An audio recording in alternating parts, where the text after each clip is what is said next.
Hebreus capítulo 8, verso 6. Hebreus 8, verso 6.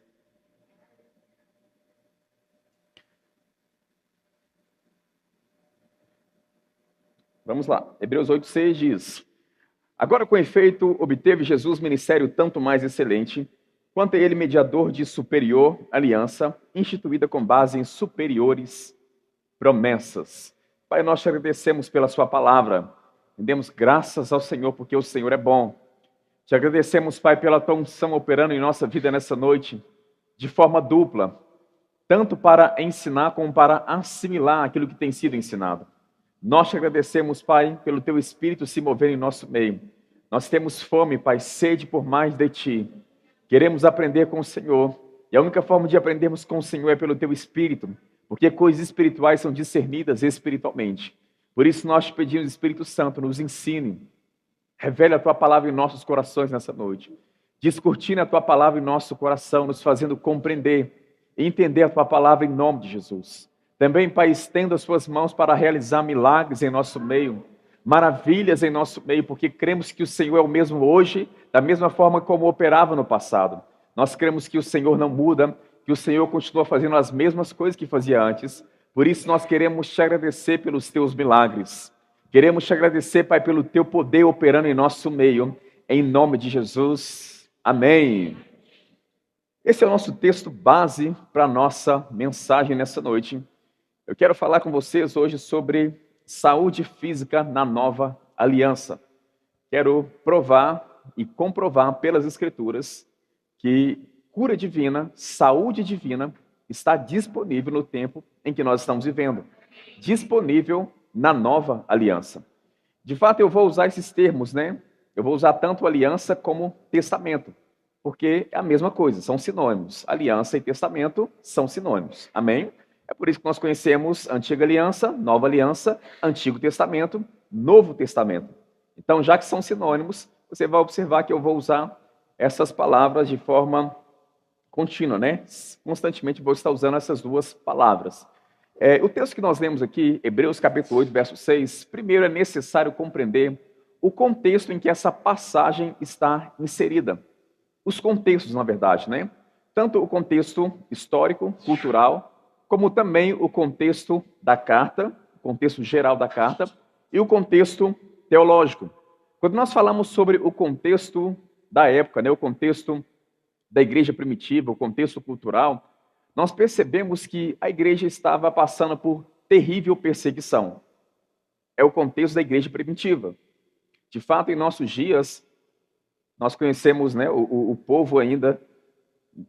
Eu quero deixar isso claro, né? Porque não só o povo da igreja primitiva, como nos nossos dias também, há uma terrível perseguição. Não no nosso contexto no Brasil, porque no Brasil é livre a propagação do evangelho, mas em muitos contextos por aí, há uma perseguição terrível para com o evangelho.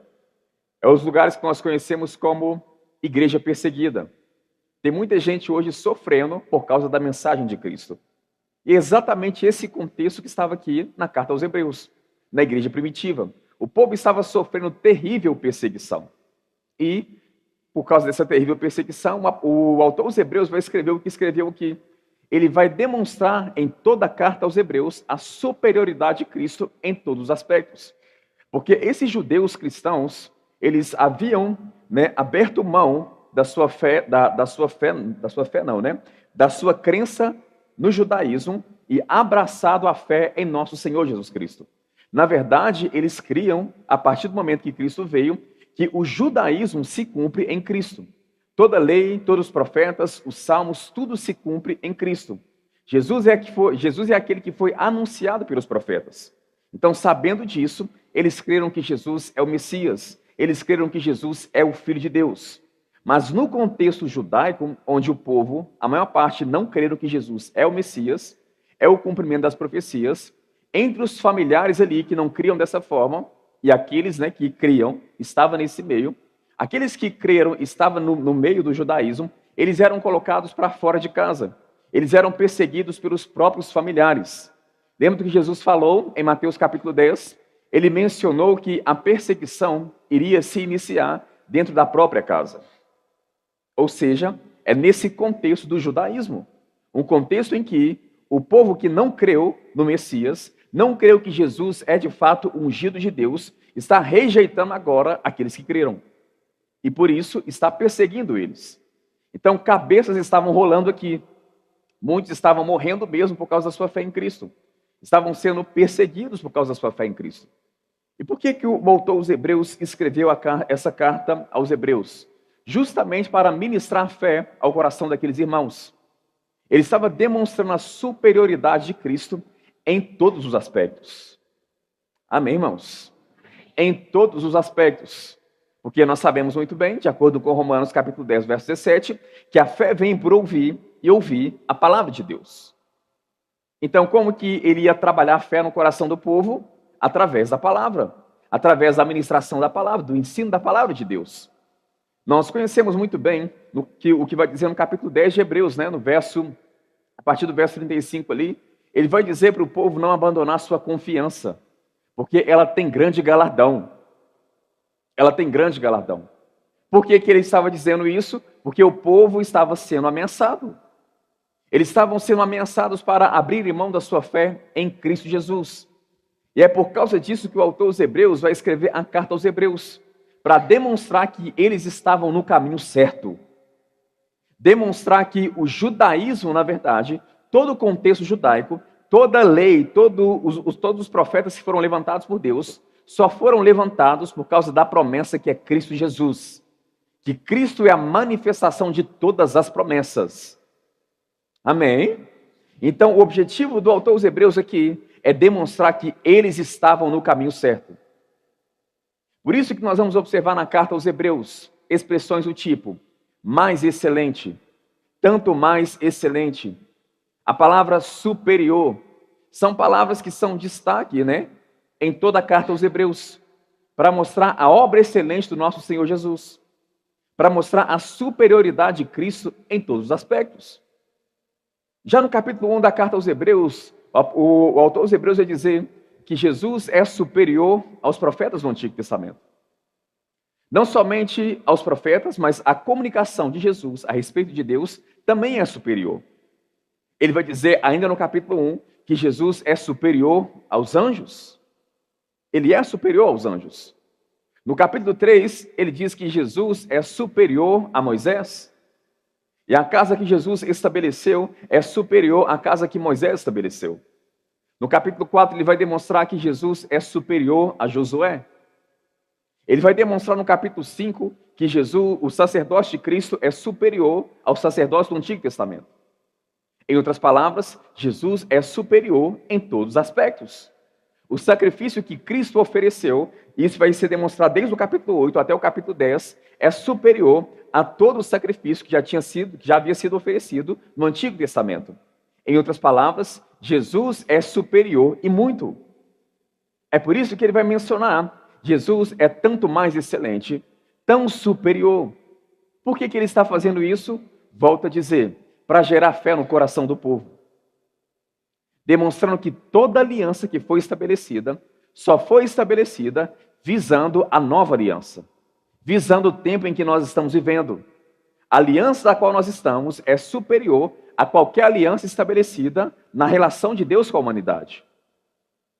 Amém, irmãos? Está ficando claro para vocês? Por que ele está fazendo isso? Porque entendendo a superioridade de Cristo, eles entenderiam que estavam no caminho certo. Que não precisavam abandonar sua fé em Cristo Jesus. Porque Jesus é superior e muito. É por isso que no capítulo 8 aí, no verso 6, ele vai dizer, agora com efeito, ou seja, falando da nova aliança. Agora, obteve Jesus ministério, tanto mais excelente. Então, observe essa expressão novamente aí, tanto mais excelente. Isso está ao longo de toda a carta aos Hebreus. De toda a carta. Quanto é mediador de superior aliança. Diga comigo, superior aliança. Ele vai continuar dizendo, instituída com base em superiores promessas. Fala comigo, superiores promessas. Mateus, isso vai ter algum efeito em minha vida? Eu estou falando para você responder só por questão didática. Tá? Para você ficar convicto daquilo que nós estamos ensinando nessa noite. Observe que ele está falando agora, está falando sobre o nosso tempo, sobre a nossa dispensação. Agora obteve Jesus ministério tanto mais excelente. Então, alguns pontos que devem ser observados nesse texto aí, de Hebreus capítulo 8, verso 6. Primeiro, ele menciona o tempo em que nós estamos vivendo, na expressão agora, falando da nova aliança, se referindo ao tempo que nós estamos vivendo. Ele vai mencionar também o fato de Jesus ter obtido o ministério tanto mais excelente. Em outras palavras, faz referência ao ministério celestial de Jesus. Nós sabemos muito bem que no seu ministério terreno, Jesus ele foi apóstolo, ele foi profeta, evangelista, pastor, foi mestre, mas hoje Jesus exerce o ministério celestial. Hoje Jesus é sumo sacerdote, ele é advogado, ele é intercessor, ele é mediador. Amém, irmãos? Jesus continua exercendo hoje um ministério, o seu ministério celestial. E falando sobre isso, o autor dos Hebreus vai dizer que ele obteve um ministério tanto mais excelente. Tanto mais excelente. Volto a dizer, tanto mais excelente para demonstrar a superioridade do nosso Senhor. A superioridade do nosso mediador. Mediador é aquele que se coloca entre duas pessoas a fim de estabelecer a paz, a fim de estabelecer um relacionamento. Outro ponto que deve ser destacado aí no texto é aliança superior e promessas superiores. Em outras palavras, a aliança é superior, as promessas são superiores, porque o mediador é superior. Amém? O que faz dessa aliança ser superior, o que faz das promessas serem superiores, é porque o nosso mediador, Jesus Cristo, é superior. Quando nós olhamos Hebreus capítulo 8 até o capítulo 10, nós observamos que os sacrifícios eram repetitivos, repetidos ano a ano, porque isso apontava a uma insuficiência naqueles sacrifícios de justificar o homem, de purificar o homem, de tirar o homem da condição em que ele se encontrava. Mas apontava também para a superioridade da nova aliança, demonstrando que o sacrifício perfeito seria estabelecido em Cristo Jesus. Então, volto a dizer, a aliança é superior, as promessas são superiores, porque o nosso mediador é superior. Não são bodes, não são touros, não são novilhas, não são cordeiros que foram entregados para o sacrifício, foi o nosso cordeiro perfeito que é Jesus Cristo. Amém? Não é mediador, não é Moisés como mediador, é Cristo nosso mediador. Amém, irmãos? Então, a nova aliança é superior porque o mediador é superior. Outro ponto que eu quero destacar também na nossa mensagem é as razões pelas quais uma aliança é estabelecida, um contrato ou um testamento. Uma das razões das alianças, no contexto bíblico, ser estabelecida são as promessas. Uma das razões. Deus quer prometer algo aos homens, Deus quer abençoar os homens, mas para que essas promessas sejam manifestas de forma legal, Deus estabelece a aliança. Porque Deus é um Deus legal, gente. Amém? Não é manda quem pode, obedece quem tem juízo. Não é dessa forma. Deus não poderia simplesmente varrer o nosso pecado para debaixo do tapete. Deus é um Deus legal. Há um contrato estabelecido. Na nossa relação com Deus, Deus sempre se relaciona com o homem através de alianças. E uma das razões de se fazer aliança é promessas. Então Deus quer abençoar o homem, Deus quer prometer algo aos homens, manifestar a sua vontade ao homem, mas para que essa promessa seja garantida, Ele estabelece a aliança. Ele estabelece um contrato.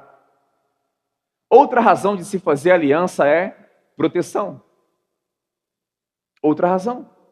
É por isso que nós observamos no contexto judaico, o tempo todo o povo de Deus era protegido por Ele, exceto quando eles quebravam a aliança. Quando havia quebra de aliança, quando havia pecado, automaticamente atraíam para si juízo. Mas enquanto eles estavam andando nas promessas, enquanto eles estavam andando em linha com a palavra de Deus, andando em linha com o que Deus havia estabelecido com Moisés, eles eram o tempo todo protegidos por Deus. Não importava quem estava do outro lado, qual nação estava contra eles, que tipo de povo estava contra o povo judeu, se eles estivessem em contato com a palavra de Deus, se eles estivessem na condição de arrependimento, cumprindo a palavra de Deus, eles eram protegidos por Deus. E estar em aliança com Deus é como sair um dia chuvoso com o guarda-chuvas aberto. Enquanto você está com o guarda-chuva aberto, você está protegido. Mas quando você fecha o guarda-chuvas, você está suscetível a se molhar. Em outras palavras, estar em aliança com Deus é estar com o guarda-chuvas aberto. O problema é quando nós nos envolvemos com uma vida no pecado ou queremos sair da vontade de Deus. É aí que o guarda-chuva se fecha. Mas Deus faz a parte dele, nós precisamos fazer a nossa. Amém? No lado de Deus não há mudança alguma, porque Deus não pode mudar. Malaquias 3,6, eu, o Senhor, não mudo. Tiago, capítulo 1, verso 17, toda boa dádiva, todo dom perfeito, vem lá do alto, descendo do Pai das luzes, em quem não há variação ou sombra de mudanças. Deus não pode mudar. Amém? Só que nós temos uma boa notícia com isso. Se Deus não pode mudar, nós podemos. Nós podemos sair de um lugar de incredulidade e entrar no lugar da fé. Amém? Nós podemos sair de um lugar onde nós não estamos andando com Deus e ir para aquele ambiente onde nós estamos andando com Ele. Porque Deus não pode mudar, mas nós podemos. E do lado de Deus já está tudo feito, está tudo realizado. É por isso que ele está mencionando, agora, pois, obteve Jesus ministério tanto mais excelente, quanto é ele mediador de superior aliança, instituída com base em superiores promessas. Outra razão da nova aliança ser superior está escrito no capítulo 3 de Hebreus.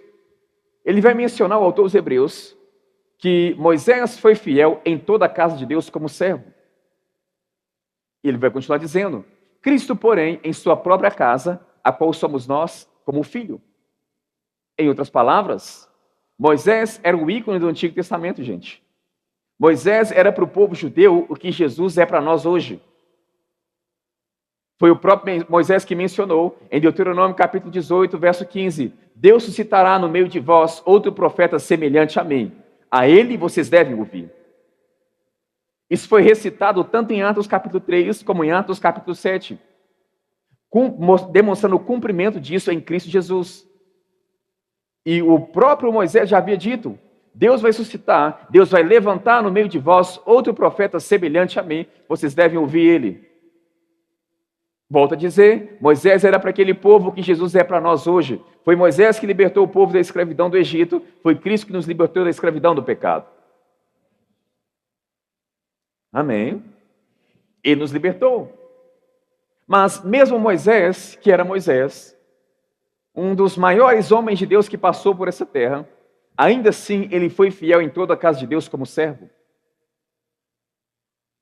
Por que eu estou enfatizando isso? Porque na antiga aliança Deus estava lidando com servos, não com filhos. Até o creme de la creme do Antigo Testamento, o PhD em divindade, ainda assim, ele não estava na condição a qual nós estamos, de filho. É por isso que ele continua dizendo, Cristo, porém, em sua própria casa, a qual somos nós, ele foi fiel como filho. Então, uma das razões da nova aliança ser superior é porque na nova aliança ele está lidando com o filho. Nós também somos servos, amém? Não entenda errado. Tem gente que pensa assim, né? Agora eu sou filho de Deus. Esse negócio de ser servo não é minha praia, não. Está errado, gente. Nós somos tanto filhos como servos. Amém? Como filho, nós servimos ao nosso Pai, ao nosso Senhor. É simplesmente isso. A diferença é que no Antigo Testamento era só servo, não filho. Hoje nós somos filhos e como filhos também servimos. Agora, olha que interessante. Você há de concordar comigo, Tem algum empresário aqui? Algum dono de empresa? Aí, ó, temos alguns abençoados aqui, ó, empresários. Você há de concordar comigo que a relação que você tem para com seu empregado é diferente da relação que você tem para com seu filho? Para você que é empresário e pai, né? É diferente. Por mais que você trata muito bem o seu servo, o seu empregado, ainda assim é diferente do seu tratamento com o seu filho. Porque filho é filho, gente. O empregado tem direitos, mas não se compara aos direitos de filho. Excede muito. Agora, presta atenção na mensagem. Eu estou enfatizando a saúde física, a cura na nova aliança. E, assim como o autor dos Hebreus, eu estou fazendo o contraste da antiga aliança para a nova aliança. Porque para eu saber o que está disponível na nova aliança, é necessário saber o que estava disponível na antiga. Para eu entender o peso da nova. Porque não basta eu falar que nós estamos em uma superior aliança. Por que superior? Já aprendemos que é superior porque o mediador é superior. Mas o que havia disponível no Antigo Testamento? O que havia disponível no Antigo Testamento? Quais promessas não haviam lá? Estava disponível lá. E quais promessas estão disponíveis aqui que faz dessa aliança ser superior? Porque você acha de concordar comigo que uma nota de R$20 é superior à nota de 10? Porque a nota de 20 tem os benefícios da nota de 10, mas tem um a mais, tem um plus, tem algo superior.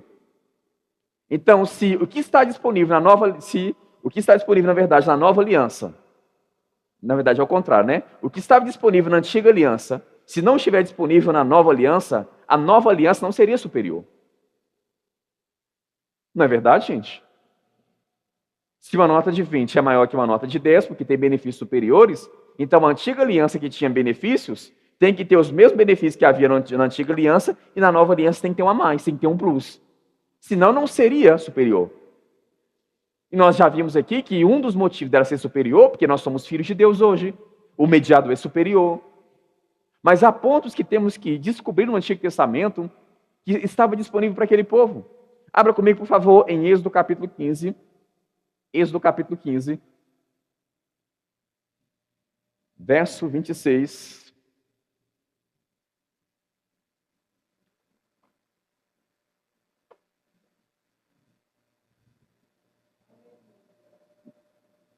Êxodo 15, verso 26.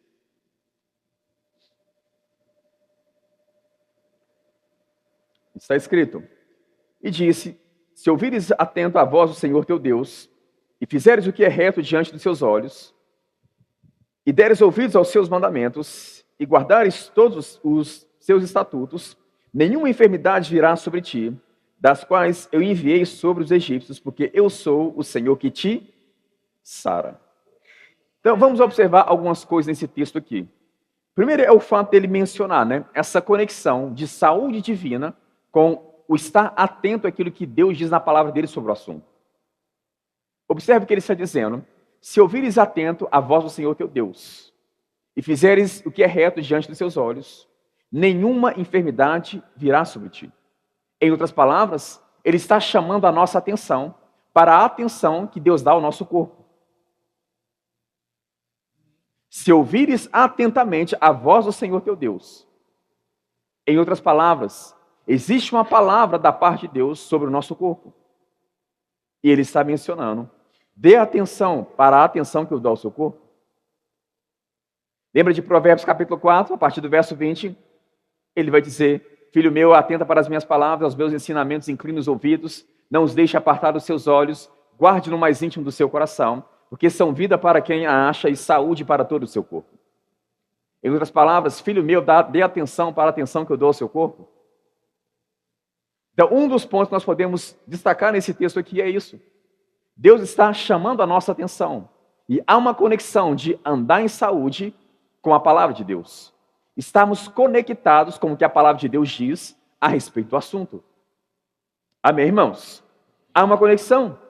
Outro ponto que eu vejo nesse texto aí, aqui no verso 26, ele diz: se ouvires a voz do Senhor teu Deus. Observe que ele não disse: se ouvires a voz do Senhor teu Pai. Ele disse: a voz do Senhor teu Deus. a voz do Senhor teu Deus. Observe que nós estamos demonstrando, na verdade, o contraste entre Antiga Aliança, Nova Aliança, Antigo Testamento, Novo Testamento. Na Nova Aliança é uma relação de pai para filho. Amém? Uma relação de filho para pai e de pai para filho. Mas na Antiga Aliança era uma relação de senhor e servo. Se ouvires a voz do Senhor teu Deus, não passa daí. Outro ponto também que nós podemos destacar aqui é o fato dele dizer as enfermidades que vieram sobre os egípcios, ou das quais eu enviei sobre os egípcios. Talvez você possa olhar uma declaração como essa e pensar consigo mesmo. Como assim? O texto está dizendo que o Senhor enviou? O Senhor enviou? Ele não é aquele que sara? Ele não é aquele que cura? Não temos dito que Deus não é o autor das doenças? Então, como explicar, por exemplo, uma expressão como essa? Não virá sobre ti enfermidade das quais eu enviei sobre os egípcios. E é claro, gente, que para entender um texto como esse, nós temos que interpretar a Bíblia à luz da própria Bíblia. Amém? Eu não posso esquecer tudo que a Bíblia ensina sobre cura usando um texto isolado. Antes de eu entender o verso 26 do capítulo 15, eu tenho que ler o livro todo de Êxodo e eu tenho que ler também o contexto bíblico sobre o assunto. Deixa eu te mostrar algo bem interessante. Quando nós observamos o povo judeu, ele teve o seu início em Abraão. Lembra de Gênesis capítulo 12, a partir do verso 1? O Senhor, fazendo uma aliança com Abraão, ele disse a Abraão, Abraão, até então era Abrão, né? Em ti serão abençoadas todas as famílias da terra. Se ele diz serão abençoadas, é porque as famílias da terra não estavam numa condição de abençoadas. Não é verdade? Se ele diz serão, é porque não era. Por que não estavam numa condição de abençoados? Gênesis capítulo 3, verso 17. Maldita, Deus dizendo para o homem, maldita é a terra por sua causa. Ou seja, a maldição entrou no mundo por causa do pecado do homem. Não porque era vontade de Deus. Naquele momento foi Deus julgando a situação, mas era por causa do pecado do homem. Então a maldição era resultado, e é sempre resultado, do pecado. E nós sabemos também, com base em Romanos capítulo 5, verso 12, que assim como por um só homem, se referindo a Adão, né? Falando de Adão, entrou o pecado no mundo e pelo pecado a morte, assim também a morte passou por todos os homens, porque todos pecaram.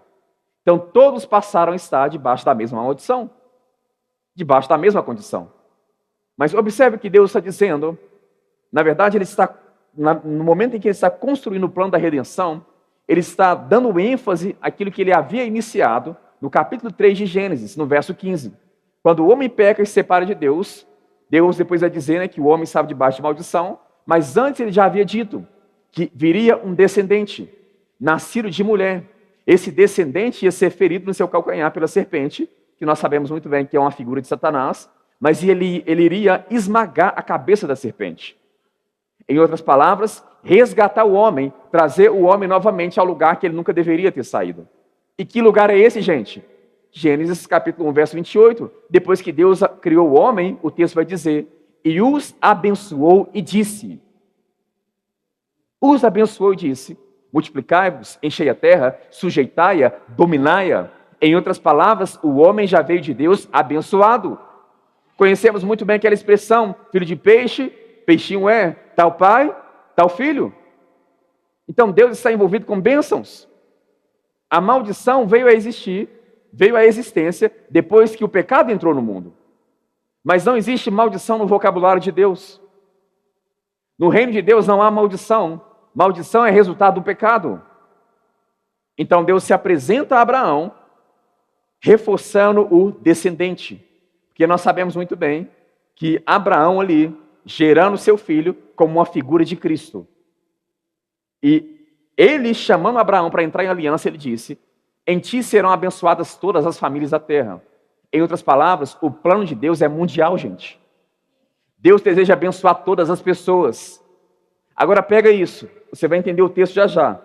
Inclusive os egípcios. Era a vontade de Deus de abençoá-los. Mas olha o que Deus continua dizendo. Em ti serão abençoadas todas as famílias da terra.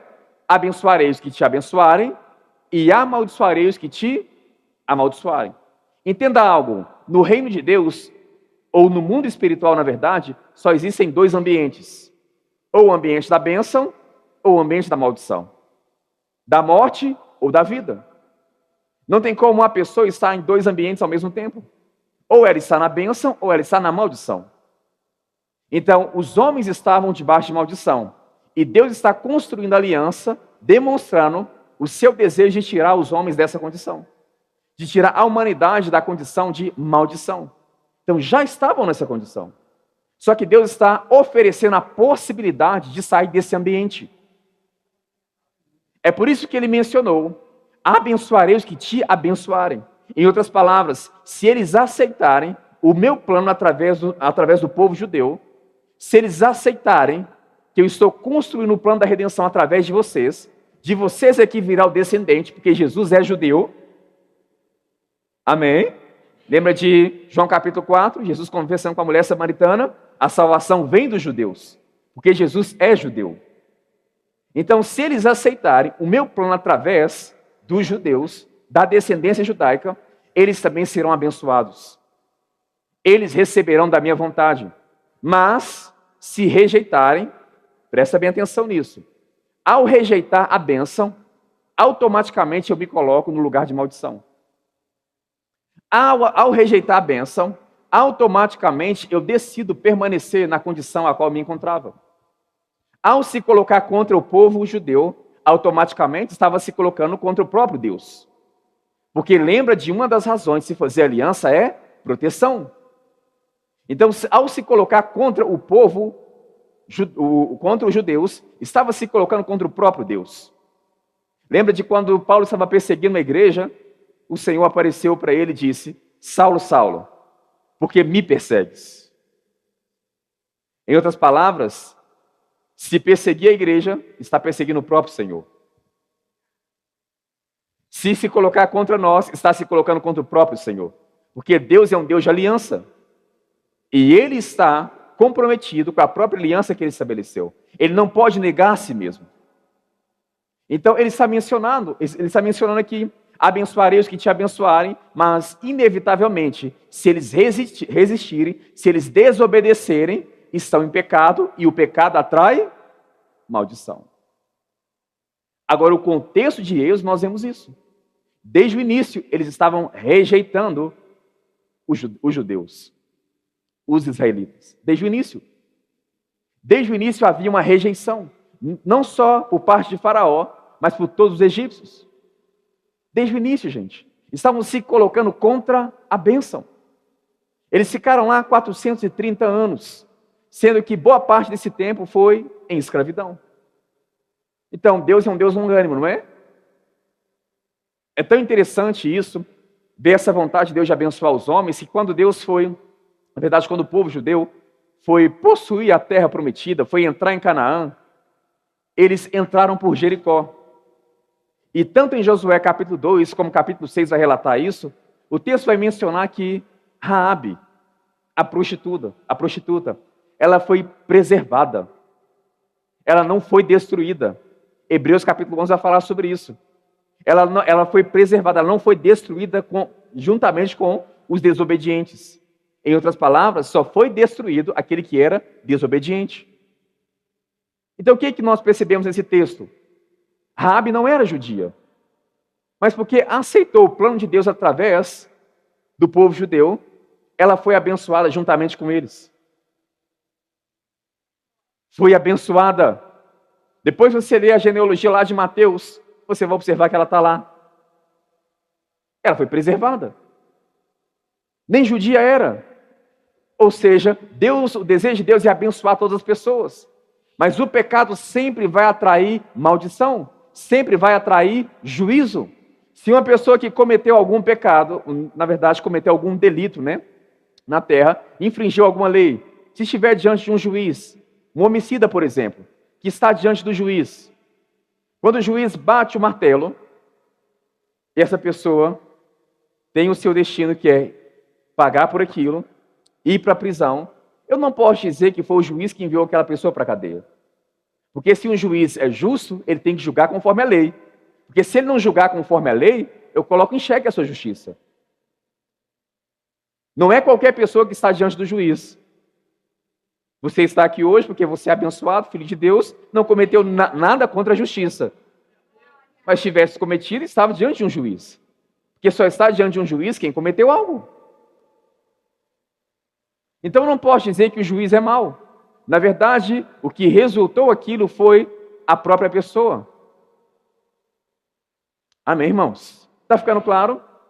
Então, os egípcios ali, a vontade de Deus era de abençoá-los. Mas no momento em que eles rejeitaram, juízo veio. E o corpo deles responderam de acordo com o juízo. Ficou claro isso? Então, ali era um juízo divino. Deve ser entendido na perspectiva divina. Mas o texto continua mencionando também, né? Que nenhuma enfermidade virá sobre ti, das quais enviei sobre os egípcios, pois eu sou o Senhor que te sara. Quando o texto diz eu sou, está falando sobre a essência de Deus, sobre quem Deus é. Por exemplo, em 1 João 4,8 vai dizer que Deus é amor. Não diz que ele tem amor, diz que ele é. Amém? Ele não vai te amar mais amanhã do que ama hoje. E nem pode te amar menos amanhã do que ama hoje. O amor de Deus é constante. Deus não levanta de mau humor. Amém? E é claro que você sabe que foi só uma maneira de explicar. Porque Deus não dorme. Foi só uma maneira de explicar, amém? Mas Deus não levanta de mau humor, gente. O seu caráter é sempre o mesmo, ele é constante. Então ele não pode te amar mais amanhã do que ama hoje. Porque o amor de Deus não é algo que ele tem, é algo que ele é. É a natureza dele. Lembra de quando Moisés foi libertar o povo, ele perguntou ao Senhor, o que eu vou dizer ao povo a respeito daquele que me enviou?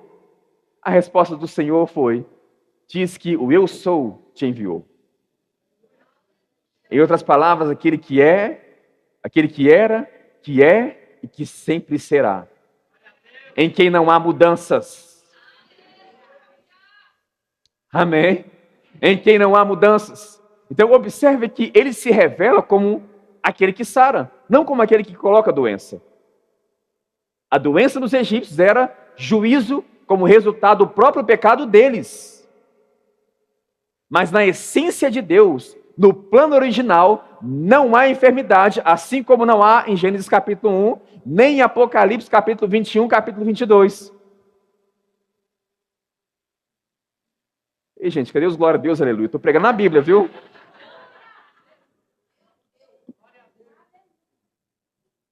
Então ele diz, eu sou o Senhor que te sara. Outro ponto que nós podemos destacar nesse texto também é, eu sou o Senhor que te sara. Por que destacar isso? Ele poderia muito bem ter dito assim, gente, eu sou o Senhor que sara. E a pergunta que poderíamos fazer é, sara quem? Sara quem? Pode sarar o irmão da direita, da esquerda? Sara quem? Quem que ele quer sarar? Mas observe que essa declaração é personalizada. É como se ele estivesse olhando nos seus olhos e dizendo, eu sou o Senhor que te sara. Ei, eu estou falando com você, não é somente com o irmão da direita nem da esquerda, eu sou o Senhor que te sara. Porque Deus é um Deus pessoal. Deus ele não se relaciona conosco por atacado, gente. O texto mais conhecido da Bíblia, João 3, verso 16, porque Deus amou o mundo de uma tal maneira que deu o seu único filho para que todo aquele que nele crê, ou seja, cada pessoa que nele crê, não pereça, mas tenha a vida eterna. Em outras palavras, no mesmo momento em que Deus vê o mundo como um todo, ele vê cada pessoa que nele crê. No mesmo texto nós vemos as duas verdades. Um Deus coletivo, mas um Deus pessoal. Porque cada pessoa vive em seu próprio coração. E cada coração é o mundo inteiro para Deus. Deus está interessado por você mais do que você mesmo. Eu sou o Senhor que te sara. Observe que ele diz também aí, né? Nessa declaração, eu sou o Senhor que te sara. Essa expressão é Jeová Rafá, no texto hebraico. é um dos nomes redentores, que tem o seu pleno cumprimento em Cristo. Em outras palavras, eles estavam na sombra, gente. Hebreus 10, verso 1. A lei é a sombra dos bens vindouros, não a imagem real. Nós estamos na imagem real. Nós estamos na plenitude. Nós estamos em Cristo. Eles estavam na sombra. Estavam esperando a promessa, o cumprimento da promessa, gente. Mesmo estando na sombra, ainda assim, eles desfrutavam de saúde. O que vai ser diferente na nova aliança, gente? Não entra na minha cabeça um tipo de mensagem que tenta convencer o povo que cura não é para hoje. Eu não sei que tipo de Bíblia esse povo está lendo não, viu? Mas graças a Deus, nós não precisamos ler a nossa Bíblia com os óculos da religião, né? Dos nossos pregadores prediletos. Precisamos ficar somente com a palavra de Deus. Eu sou o Senhor que te sara, Jeová Rafa. E volta a dizer, eu sou aquele que era, que é e que sempre será. Observe que ele não disse, eu era o Senhor que te sara. Ele disse, eu sou. Muitas pessoas têm trocado o eu sou pelo eu era. Mas ele não era, ele continua sendo. Eu sou o Senhor que te sara. Em outras palavras, eu sou o seu médico pessoal. Eu sou o seu médico pessoal, eu sou aquele que sara você. As pessoas chegam até a mim falando comigo, olha, Mateus, eu já fui no médico fulano de tal, ciclano de tal, já fui beltrano de tal, e não há nada errado com isso, amém? Os médicos é uma mão de Deus para abençoar a humanidade, gente. Deus, ele está tão interessado em saúde, que ele dá uma fagulha do seu conhecimento ao homem. É apenas um grão de areia. Ele dá para o homem abençoar a humanidade. Então não há nada errado nisso. Amém? A medicina não está contra a palavra, nem a palavra contra a medicina. Amém? Mas você há de concordar comigo que há um limite na medicina. Há um limite. E é nesse ponto que eu gosto de declarar. Onde os homens param, o Espírito Santo continua. É nesse momento que entra o Evangelho. O Evangelho é sobrenatural. Está além de qualquer naturalidade. Porque, de acordo com a medicina, por mais que ela nos abençoe muito, um cego de nascença não pode ver. Nunca vai poder ver. Um surdo nunca vai poder ouvir.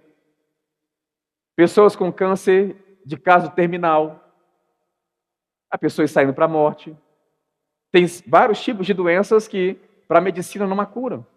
Mas no reino de Deus não tem essa questão de não há cura. Amém, irmãos? É por isso que ele diz, eu sou o seu médico particular. Eu sou o Senhor que te sara. Agora, é necessário compreender a quem e o contexto dessa promessa aqui.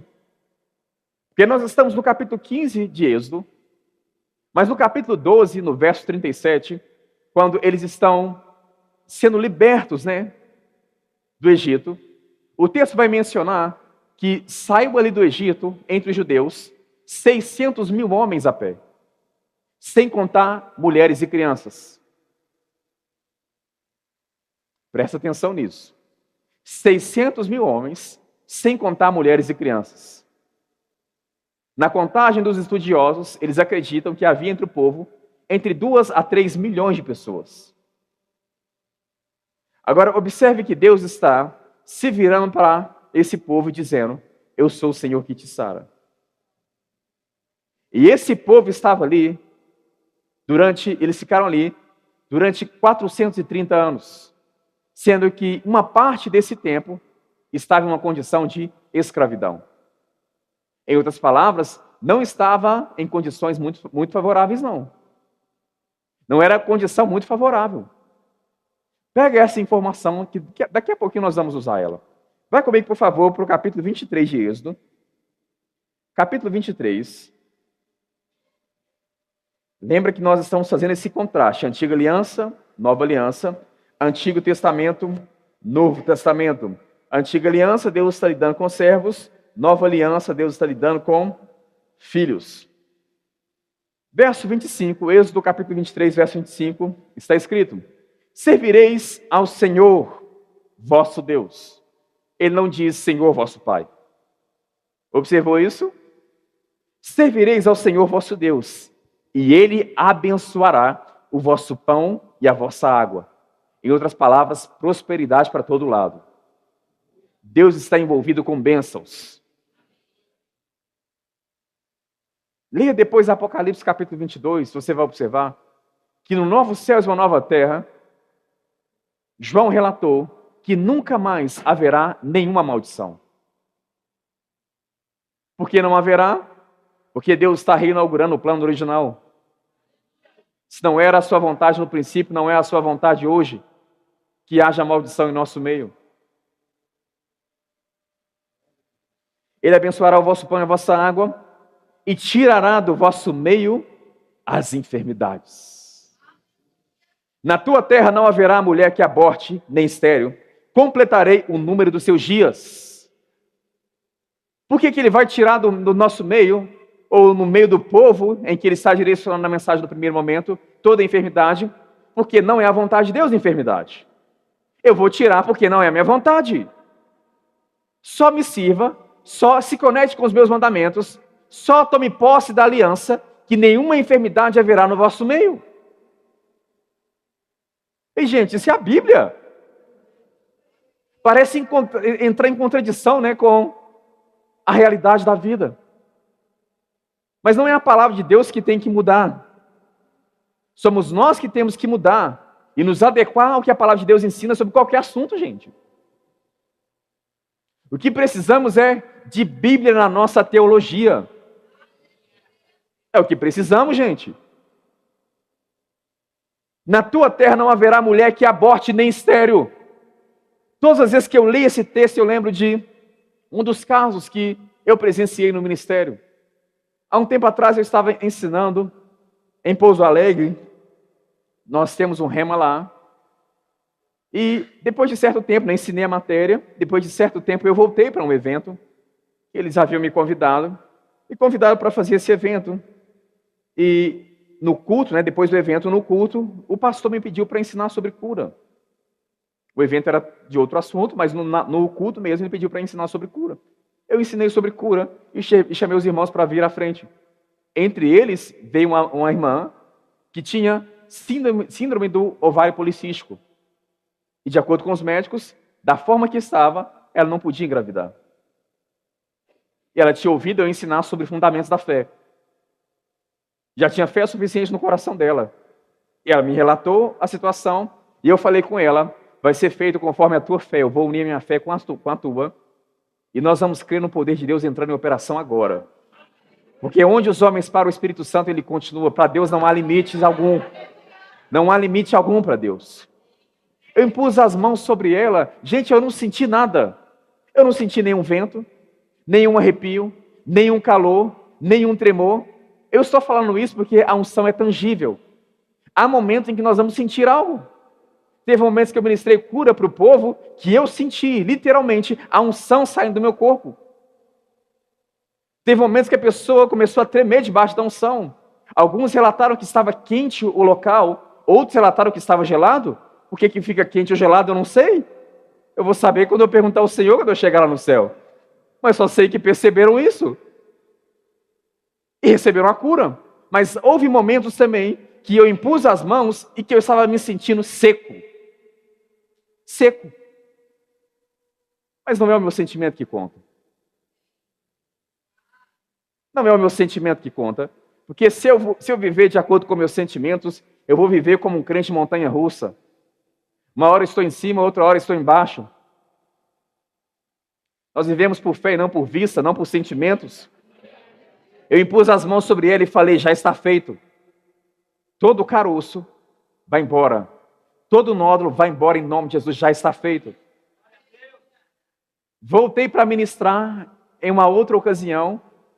Não era nem no Verbo da Vida, era uma outra igreja, eles me chamaram lá para fazer um evento. Estava ministrando sobre oração em outras línguas. Estou ensinando, e no final da mensagem, chamei o povo, ministrei para o povo, e eu olhei para trás assim, uma moça com uma criança nos braços. Depois do culto, ela veio até mim e falou: eu vim aqui para te mostrar o milagre. Eu tenho um diagnóstico antes, eu tenho um diagnóstico depois. O médico me disse: eu não sei o que aconteceu, mas os nódulos que estavam aí desapareceram. Inclusive, você já está grávida. Não haverá em vosso meio mulher que aborte nem estéril. Completarei o número dos seus dias. Salmo 105. O relógio está correndo contra mim, mas já estou terminando, viu? 105, verso 37.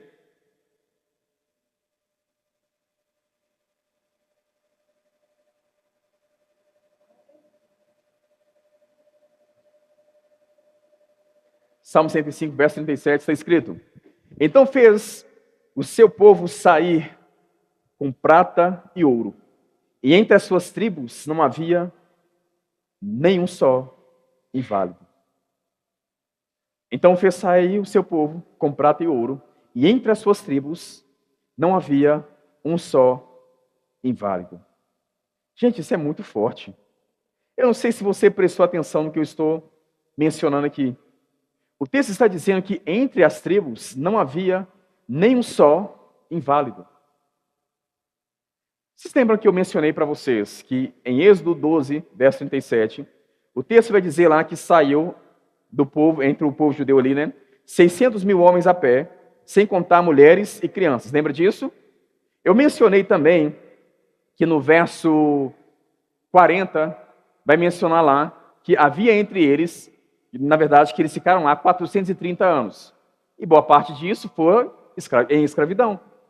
Na contagem dos estudiosos, 600 mil homens a pé, sem contar mulheres e crianças, havia entre eles aproximadamente entre 2 a 3 milhões de pessoas. Agora, olha o que o texto está dizendo.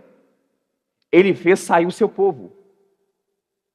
Eles levaram prata e ouro, e entre eles não havia um só.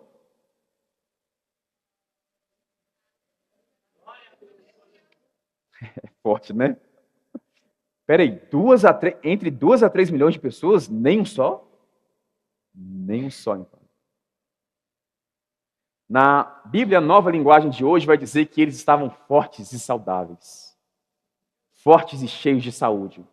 Se a medicina fosse estudar isso, gente, no contexto em que eles estavam de escravidão, era para ter pelo menos, gente, vamos ser sinceros, 30, 40% de pessoas enfermas. É uma condição de escravidão. Só que entre eles não havia nem um só enfermo. Agora eu entendo a declaração de Tiago, gente. Tiago capítulo 5, abra comigo, por favor. Tiago capítulo 5, verso 14. Tiago 5, verso 14.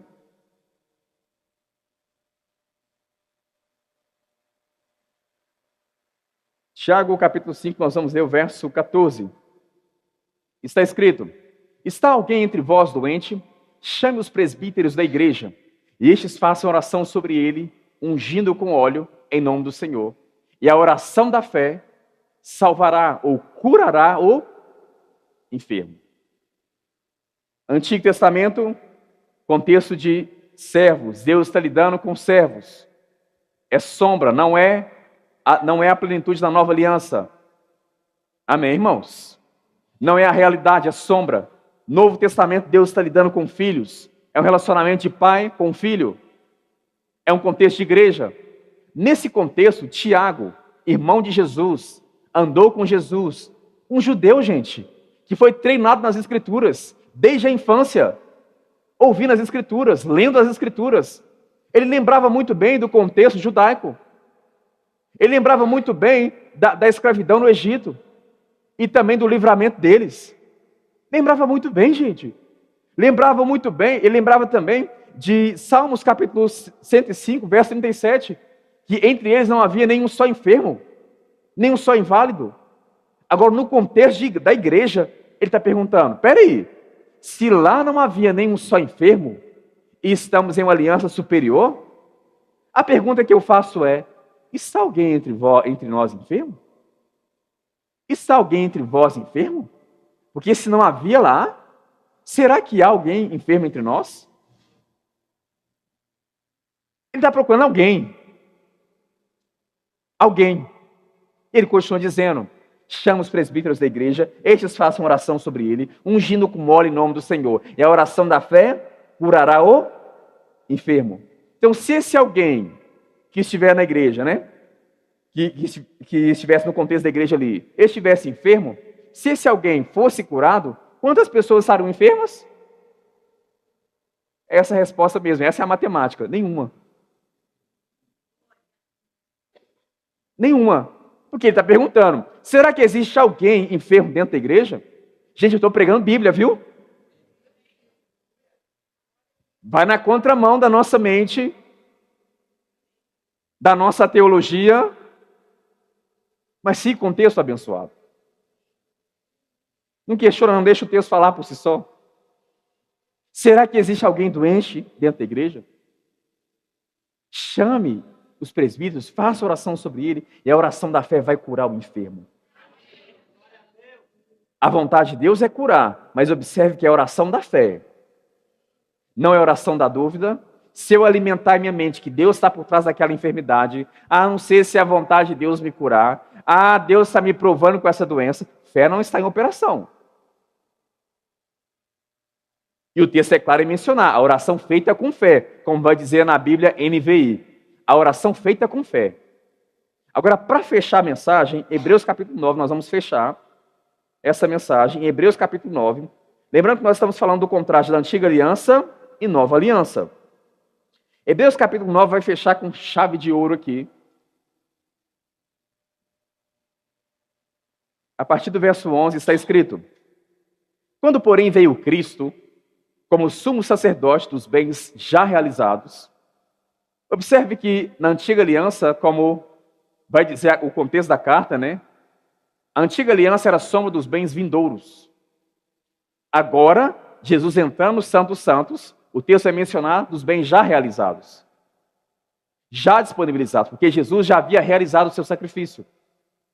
Ele continua dizendo: mediante maior e mais perfeito tabernáculo, não feito por mãos, que quer dizer não dessa criação, não por meio de sangue de bodes, de bezerros, mas pelo seu próprio sangue, entrou no Santo dos Santos de uma vez por todas, tendo obtido eterna redenção. Portanto, se o sangue de bodes, de touros e cinza de uma novilha, aspergidos sobre os contaminados, os santificam quanto à purificação da carne, muito mais o sangue de Cristo, que pelo Espírito eterno a si mesmo se ofereceu sem mácula a Deus, purificará a nossa consciência de obras mortas para servirmos ao Deus vivo. Por isso mesmo, ele mesmo é mediador da nova aliança, a fim de que, intervindo a morte para a remissão das transgressões que havia sobre a primeira aliança, recebam a promessa da eterna herança aqueles que têm sido chamados. Porque onde há testamento, é necessário que intervenha a morte do testador, pois um testamento só é confirmado no caso de mortos, visto que de maneira alguma tem força a lei enquanto vive o testador, pelo que nem a primeira aliança foi sancionada ou estabelecida sem sangue. Porque, havendo Moisés proclamado todos os mandamentos segundo a lei a todo o povo, tomou o sangue de bezerros e de bodes, com água e lã, água e lã em tinta de escarlate e sopo, e aspergiu não só sobre o próprio livro, como também sobre todo o povo, dizendo: este é o sangue da aliança, a qual Deus prescreveu para vós outros. Igualmente também aspergiu com sangue o tabernáculo e todos os utensílios do serviço sagrado. Agora, observe isso aqui. O texto vai mencionar aqui que uma aliança ela só é estabelecida depois da morte do testador. Um testamento só é estabelecido depois da morte do testador. Porque enquanto vive o testador, a aliança ou o testamento não está em vigor. Testamento significa a última vontade de uma pessoa. Quando alguém, antes de morrer, faz um testamento, naquele testamento ela pode disponibilizar todos os seus bens a outra ou a outras pessoas. E esse testamento só pode ser alterado pela própria pessoa enquanto ela está viva. Depois que ela parte dessa vida, tentar alterar o testamento é falsificação de testamento. Agora presta atenção. Ele está dizendo que nem a primeira aliança, lá com Moisés, foi estabelecida sem sangue. Depois de ele declarar a aliança a todo o povo, ele sacrifica um animal, traz o derramamento de sangue, vai aspergir não só sobre o povo, mas sobre todos os utensílios, estabelecendo assim a aliança. Ele está dizendo que Cristo entrou no Santo Santos, não com sangue de animais, mas ele entrou pelo seu próprio sangue. Ele ofereceu a si mesmo. A si mesmo. E nessa aliança, de acordo com Isaías 53, está escrito: ele tomou sobre si, certamente ele tomou sobre si todas as nossas doenças, as nossas enfermidades levou sobre si. Nós o reputávamos por aflito, ferido de Deus e oprimido, mas ele foi traspassado por causa das nossas transgressões. Ele foi moído por causa das nossas iniquidades. O castigo que nos traz a paz estava sobre ele. Por suas pisaduras fomos sarados. Mateus 8,17, Mateus vai citar Isaías. Ele vai dizer, para que se cumprisse o que fora dito por intermédio do profeta Isaías. Ele carregou com as nossas enfermidades. Ele tomou as nossas enfermidades e com as nossas doenças levou sobre si. Agora 1 Pedro 2, verso 24, ele vai dizer: carregando ele mesmo sobre o madeiro os nossos pecados, para que nós, mortos para os pecados, vivamos para a justiça. Por suas chagas fostes sarados. Fostes sarados. É por isso que Jesus falou: esse é o sangue da nova aliança. Ele derramou o seu sangue, ele estabeleceu a nova aliança. Dizer que Deus não cura hoje é falsificação de testamento. É falsificação. Como assim, gente? Não cura hoje? Onde isso está na Bíblia? É a vontade de Deus. Pessoal da música, por favor. É a vontade de Deus. A questão é se nós vamos nos adequar a essa vontade. Lembra do texto que nós iniciamos? Agora obteve Jesus ministério tanto mais excelente, quanto é ele mediador de superior aliança, instituída com base em superiores promessas. Essa aliança foi estabelecida, o sangue de Cristo foi derramado, ele entrou no Santo Santos pelo seu próprio sangue, ele a si mesmo se ofereceu. Ele derramou o seu próprio sangue. E nesse testamento está a vontade dele para a nossa vida. Talvez você está aqui essa noite com algum diagnóstico do médico e está se perguntando: será que é a vontade de Deus de me curar? E a resposta que eu daria é: se uma pessoa quiser saber o que está à disposição dela, depois da morte de uma pessoa, se essa pessoa deixou algum testamento para ela, ela tem que ler o testamento. Para que passar a vida inteira questionando: será que é a vontade do fulano de tal que eu tivesse isso? É só ler o testamento. Será que é a vontade de Deus de me curar? O testamento está demonstrando que é. Amém? Se coloque de pé no teu lugar. Gente, nós cremos no poder de Deus. E esse ambiente foi gerado para isso, amém? Eu não sei como é que está a sua expectativa.